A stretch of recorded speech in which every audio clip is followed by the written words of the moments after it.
Art has been a part of the Scouting movement since the very beginning. Baden Powell was an artist who used his art skills as a soldier before developing the Scouting movement.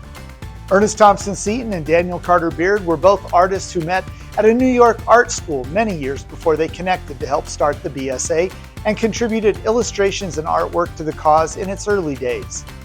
Another early artist to contribute to the BSA's art tradition was Joseph Leyendecker.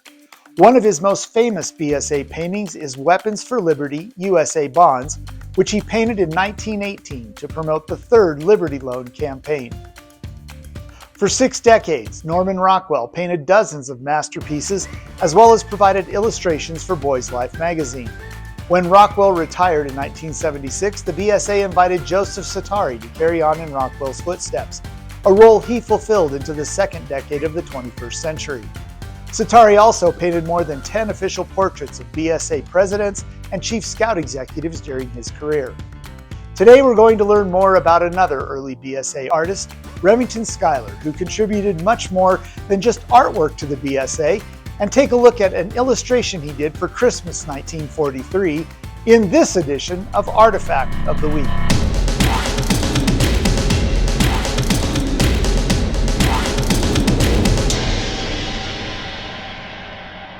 Remington Schuyler was born on July 8, 1884 in Buffalo, New York.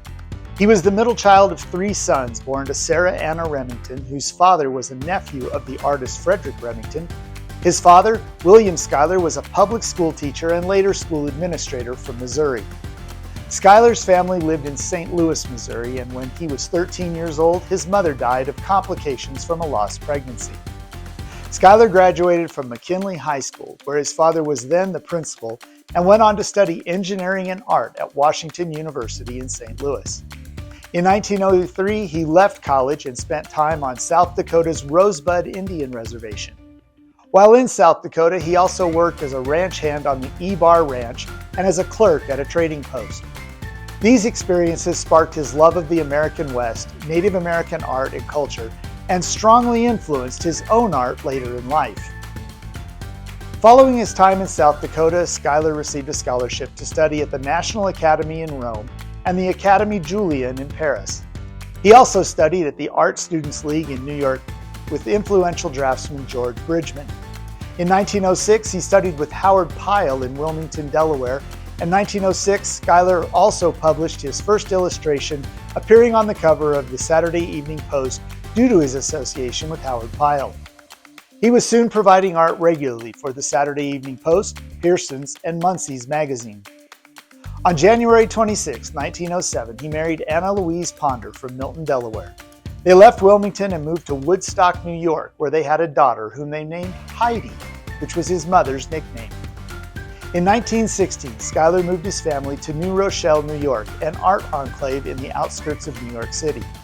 In New Rochelle, he became neighbors with Joseph and Frank Leyendecker and Norman Rockwell.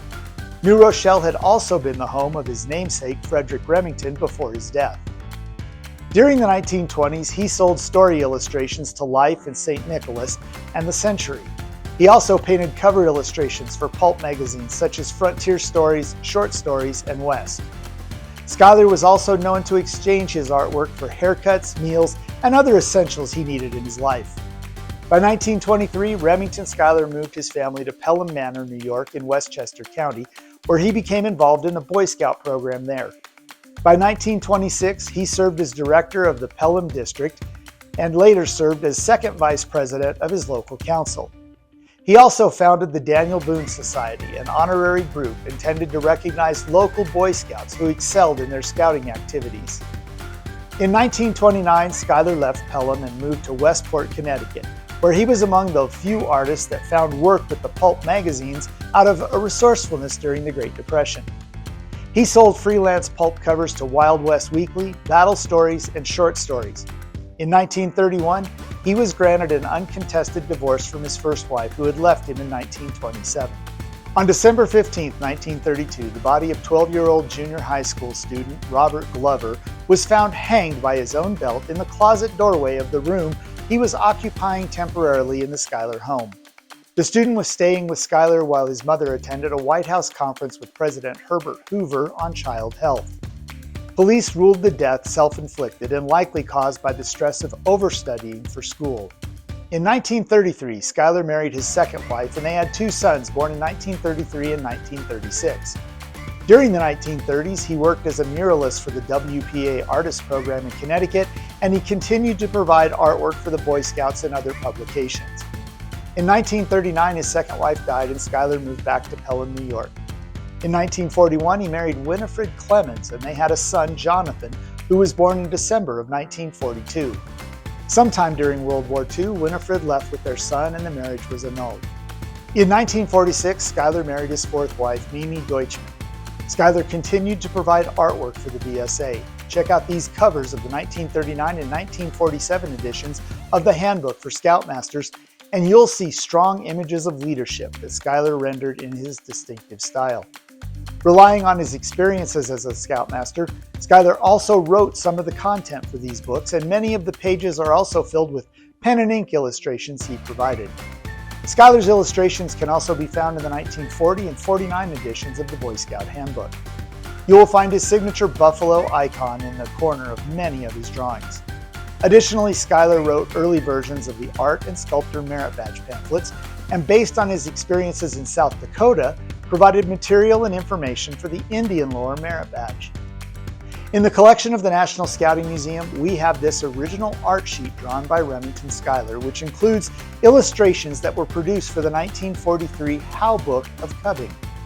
Some of these illustrations were arts and crafts projects that Cub Scouts could complete as Christmas presents for their parents. The second group of illustrations are string tricks and puzzles the Cub Scouts can complete as part of the achievements they need to earn their ranks. Both groups of illustrations included references to pages of the book where additional illustrations can be found. At the top of the page is a 1943 Christmas illustration of Santa Claus riding an airplane. As you can see on the wings, there are a variety of presents that Santa is delivering, including the one in his hand you can only imagine he's about to throw under the tree as he passes the Scouts home. To the left and near the rear of the airplane is a basket filled with everything you need for a delicious Christmas dinner. You can specifically see what looks like apples, celery, and of course a Christmas turkey. At the bottom of the page is Schuyler's signature buffalo icon. Remington Schuyler had a fairly exhaustive collection of Native American items, including clothing, tools, and art that he used as reference material for his paintings. Schuyler shared his collection with the community in Pelham, including several local exhibits while he lived there. In 1948, Schuyler moved to Marshall, Missouri, where he taught art classes as an associate professor at Missouri Valley College for 6 years. In March of 1954, his fourth marriage ended in divorce, and he died of cancer in St. Louis, Missouri on November 11, 1955. Well, that's all the time we have for this week. Join us next time as we continue to learn more about the history of the BSA through the collection of the National Scouting Museum and Artifact of the Week.